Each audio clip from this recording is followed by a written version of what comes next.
verse 21 of chapter 7. He says, "Not everyone who says to me, 'Lord, Lord,' will enter the kingdom of heaven, but the one who does the will of my Father who is in heaven. On that day, many will say to me, 'Lord, Lord, did we not prophesy in your name and cast out demons in your name? Didn't we do many mighty works in your name?' And then I will declare to them, 'I never knew you. Depart from me, you workers of lawlessness.'" When you grasp this new life, the forest, not just some trees, not just some spiritual little cues here and there, unless you have an eternal perspective, when Jesus says, "Give good for evil," when you're encountering justice, when Jesus says you're poor in spirit and you're thinking, "I got plenty of money, I got a great job, I'm pretty smart, I'm a person that makes it happen," when Jesus says to do the most countercultural things, to give, to love, to care, when it costs a lot, are you ready? Be willing to die. I had a small group of people at my home last night, and I shared an interview that I can't share publicly because of the danger to his life. It's an interview with a young pastor in Syria who every day lives in a world and the people with him to become a follower of Jesus. Yes, I'm receiving God's grace, and yes, I'm signing up in Damascus as ISIS is everywhere, that I, in all likelihood, need to be prepared to die and probably will die. Produces a little bit different kind of follower. Notice, Jesus makes clear that only through death to our personal agendas and selfish ambition can the supernatural life that expands his kingdom be experienced. Notice what he says in this warning.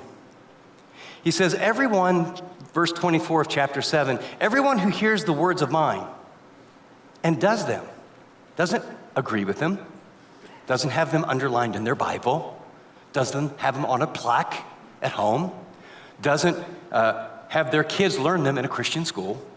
Everyone who has these words of mine and does them will be wise like a man who built his house on the rock. And the rain fell and the floods came and the winds blew and it beat on the house, but it didn't fall because it had been founded on the rock. And everyone who hears these words of mine and does not do them will be like the foolish man who built his house on the sand. And the rain fell and the flood came and the winds blew and they beat against the house and it fell. And great was the fall.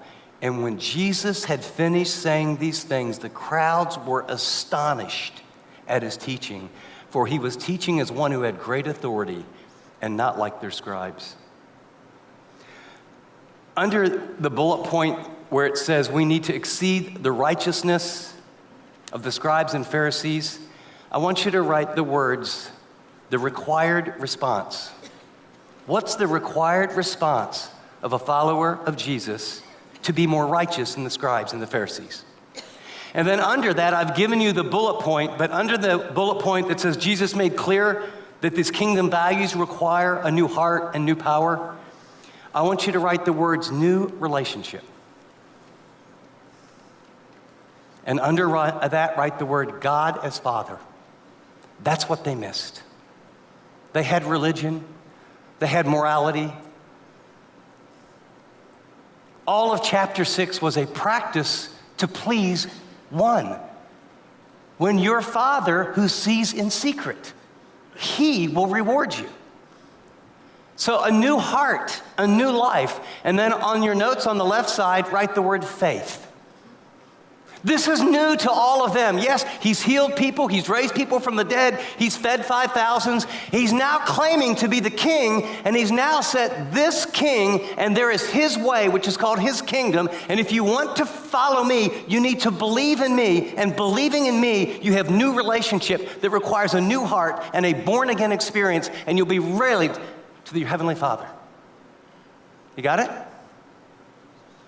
The bullet point under that says Jesus makes it clear that only those with an eternal perspective of his sovereignty can live this counterculture life.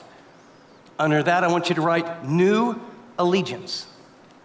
New allegiance. You see, the Sermon on the Mount says there's a new relationship, God the Father through Jesus. Now there's a new allegiance. And right under that, Jesus is Lord. Not religion. And for us, not money, not success, not education, not what people think, not how your body looks. Jesus is Lord.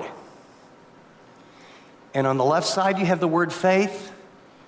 On the left side here, write the word surrender. We have so given people all these different ways and thoughts. Salvation, relationship with God is a precious supernatural gift of God. And as we step into that new relationship, he says the will of God for every single follower is to say, he's the sovereign ruler of the universe, and now I want you to surrender all that you are and all that you have. You cannot be my disciple unless you deny yourself, take up your cross daily, and follow me. At great cost, but with far greater reward. Underneath that, it says Jesus makes clear that there's a personal agendas and selfish ambition have to die for a supernatural life to expand his kingdom. Write the word under that, new authority. New authority. The Sermon on the Mount is about a new relationship, a new allegiance, and there's a new authority. And under that, right, his word is life. I mean, can you imagine a human being? He was fully God, but he was fully man. He's teaching on a hillside. You have heard it said, and this is what Moses said all these years, and then he says, he who hears my word and believes on my word and acts on my word will spend eternity with me and with the Father. And he who hears my word, do you hear the new authority? The new standard isn't anybody's interpretation. It's not a rabbi, it's not a scribe, it's not religion, it's Jesus' words. Now, I don't know about you. That's different than what I grew up with.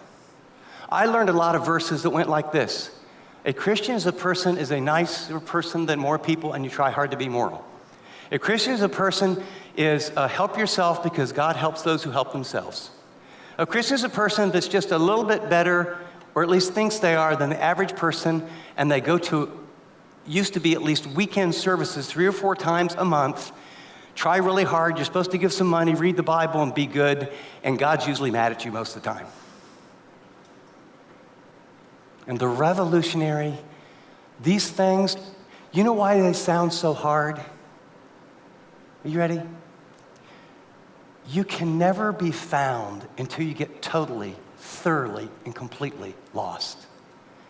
And I believe American Christianity, much of it is a self-help mantra that the Jesus who died in your place and rose from the dead is going to make you a wonderfully happy person with a marriage that is off the charts, with all your kids, if you have kids, turning out right, that will make you upwardly mobile, wealthy and successful. And if that doesn't happen, you have permission to get mad at God.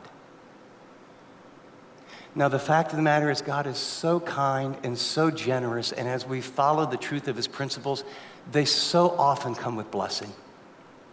But I believe we're living in a world where we're far more in love with the blessings of God than the blesser himself. And so the Sermon on the Mount is about a radical change that happens inside my life and your life, where I realize I'm poor in spirit. If exceeding the righteousness of people that live a lot better than me, if having a deep sense of my loss and where I don't measure up, if being passionate to want to really see God, if being willing to say yes, if persecution for your name, that would be a badge of honor. If that's not my attitude, I'm not getting the message.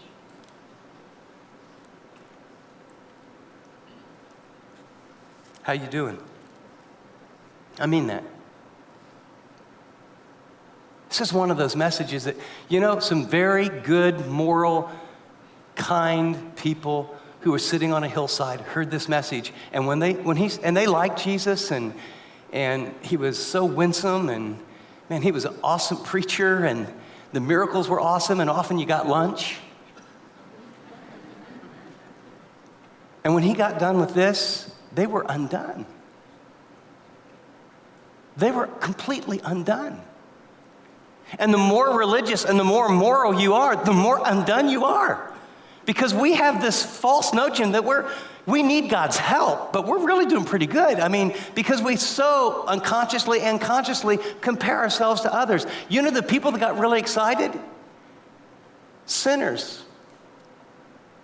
People that just knew, I'm doing what's wrong. I don't like me. I don't think there's any hope for me. And he's saying, if you're that kind of person, there's a kingdom waiting. I want to forgive, but I want to invade your life. I don't want to help you. I don't want to put my arm around. I want to invade your life. And I want to draw you close to me, and I want to give you a joy that circumstances can't change. I want to give you a life and a love that no matter who does anything to you ever, can't take away. And I want you to know that this little thing called time really is important, but you were made for eternity. This is the life you were made for. And the kingdom starts now when you receive and choose to follow me. And there will be ups and downs and struggles, and you will taste the kingdom, and then you will be delivered into it forever and ever and ever. And whatever you suffer in this little thing called time for my sake will be greatly rewarded. So I'd like you to think, before I go on, where are you in the grand scheme of your relationship with God?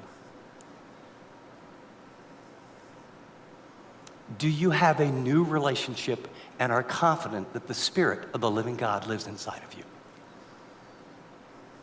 Faith.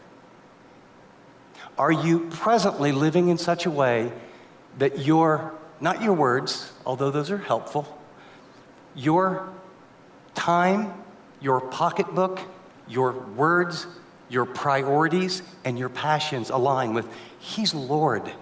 He has an agenda. I'm here to fulfill His agenda. And whatever blessings happen to come, great. And finally, are you living in a world where when you think about what is right, what is wrong, where's true north, what should I do with my life, His Word is your guide. And that you have an insatiable appetite for it. And that you are in it not for, sort of like I call it guilt relief and image management. Man, I always feel a little bit better when I read 3 chapters, so 3 is better than 4. I can't remember anything I'm saying. I think God would be very pleased with 3 verses that ended with, Lord, what would you have me do with these? Sure, I'll forgive my ex-mate. Sure, I'll treat my supervisor that is so unfair with kindness today. Sure, I'll apologize to my son the way I blew up last week. And each time you take those little incremental responses to the authority of God's word, the Spirit of God changes you from the inside out, little by little by little by little, until your life becomes unexplainable. Jesus' life was unexplainable, and the early church was unexplainable. If you would meet a Christian, you would scratch your head. Why are these foolish people giving their money away? Why do they care about these babies on the dump? Why would they be willing to walk into stadiums singing arm in arm about this invisible God who they say died and came back to life? And just all they had to do was say, just kidding. I don't really believe that stuff. Now, I want to show you. He pushes the envelope. And the reason I wanted to go back through that is that these final things can be easily misunderstood. And what I mean by that is that we can get into where, okay, each one of these little teachings, I want to seek how to follow and miss the point. His final and most outrageous teaching, are you ready? The law of retribution, probably the most misunderstood and misinterpreted probably of anything in the Sermon on the Mount. Are you ready? This is the point because you're very solemn, which you should be, but you should sort of have a break in your mindset just mildly and go, yes, I'm ready. Yes. We'll try that again. Are you ready? Yes. Okay. Verse 38. You've heard it said, an eye for an eye and a tooth for a tooth. But I say to you, Do not resist the one who is evil. But if someone slaps you on the right cheek, turn to the other cheek also. And if someone sues you and asks for your tunic, let him have your cloak, outer garment as well. And if anyone forces you to go 1 mile, go with him 2 miles. Give to the one who begs from you, and do not refuse the one who would borrow from you. If you don't know the context of this, it doesn't make a lot of sense. The interpretation is an allusion to, they're the same verse, Exodus 21:24 and Leviticus 24:19 and 20. Leviticus is probably the cleaner. It says, if anyone injures his neighbor, as he has done it to them, it shall be done unto him. Fracture for fracture, eye for eye, tooth for tooth, whatever injury he has given to a person, he shall receive. The purpose of this in the Old Testament was to limit retribution. Some of you that have children will get this, and some of you that everything from the Hatfield McCoys to tribal things is, right, one of your kids steals something from the other, and so the other gets it back and then pushes him. The other comes back and not only pushes him, then punches him in the mouth. Then the other one punches him in the mouth and gets it back, and in other words, escalating retribution. And so what these verses were not a right, but it was, look, if someone does something to you that's a 1 category, then the law teaches that you can respond with a 1 category. If they get you with a 3 category, then you can only respond with a 3 category. But the purpose was to say, how do we limit retribution? Are you ready? Justice. What's fair? Because when we're hurt, we usually want a lot more back.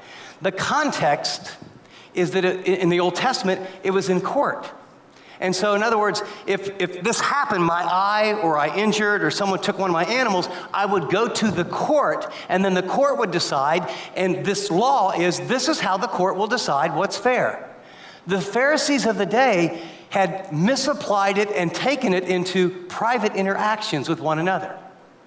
So to understand this, when Jesus says, you've heard it said, eye for an eye, tooth for tooth, Old Testament. I say to you, do not resist the one who's evil. This is not being pacifistic, like, oh, wow, you want to kill me? Well, here's the whole family. Take us out. He's saying is, don't take them to court. See, as you look in your notes, what the Pharisees were saying, what's the legal limits of payback and injustice? In other words, how far can I go to exact revenge for my injury? Do you hear the spirit? This is what Jesus is after. Do you hear the spirit? In other words, what does the law allow? I mean, how hard can I hit him? How much damage can I do? I mean, what's the box that I can? And Jesus' new standard of righteousness literally is, he gives us these 4 vignettes. And culturally they make a lot of sense, but at first reading, it's like every homeless person, am I supposed to give them all my money? Is that what this means? No. First of all, it says, don't resist the one who's evil. His point is, you don't automatically have to take them to a court and a judge. Maybe there's a way to solve this, because here's the question Jesus wants you to ask and answer. How can I respond to injustice with mercy in order to reveal God's heart and expand his kingdom? Illustration number 1, if someone hits you on the right cheek, I forget, 90-some% of all the people in the world are right-handed. If you get hit on the right cheek with the right hand, it's the back of the hand. In other words, in essence, it's an insult. Someone slaps you and they've insulted you. Or in our day, they cut you off in traffic. And as they cut you off in traffic, they look back in their mirror because you honk, and they raise their hand, they make a gesture with their hand, usually with one of their fingers, that apparently means something to some people. How do you respond? Vengeance. I'll get him. You know what? I'm going to get up on his bumper, and I'll tell you what, he takes that exit off. You've seen him right on the freeway, and you see these 2 cars chasing each other. He said, let it go. The second one is someone sues you. According to the law, they couldn't take your outer garment. That was your possession, no matter how poor you were. And Jesus is hyperbole. He's making the point. If they want your undergarment, the tunic, they want that, give them the coat too. And they would be going, what? So they'd be scratching, what? I did the injustice and you're treating me like that? The third was government. The Roman law was at any time, Romans would have their baggage, they could be in a city, and they could stop in a city, hey, you, right here. And the legal law demanded that if a Roman soldier said, carry my bag, you had to carry it for exactly a mile. It's kind of like taxes today.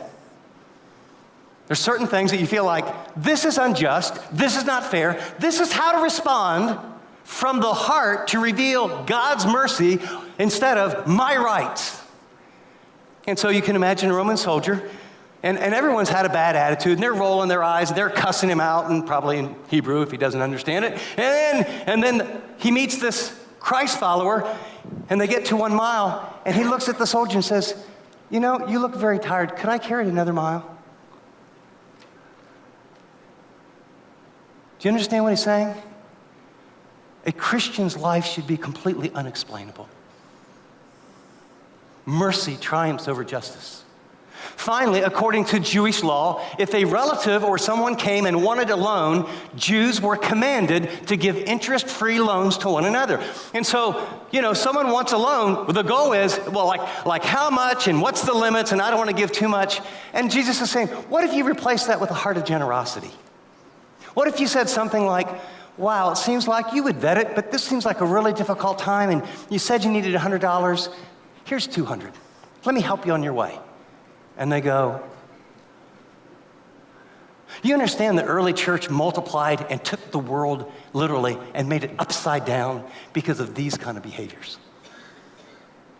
Jesus, in essence, was saying, stop demanding your personal rights and live for a different kingdom with a different set of values the way I respond. It's not that you're a mattress or a doormat or you enable people. There's plenty of verses and plenty of truth about Paul says if he doesn't work, don't feed him.